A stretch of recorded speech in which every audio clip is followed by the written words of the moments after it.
السلام عليكم ورحمة الله وبركاته.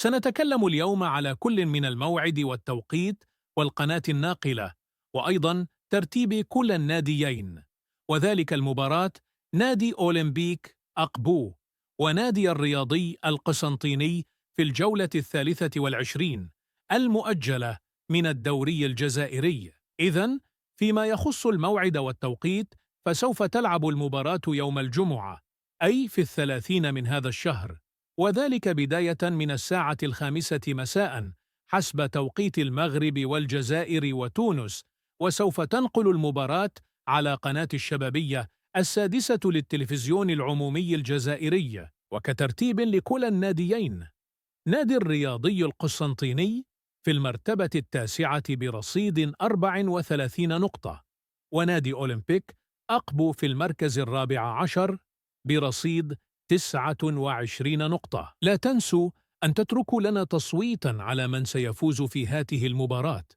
وهكذا نكون قد انتهينا.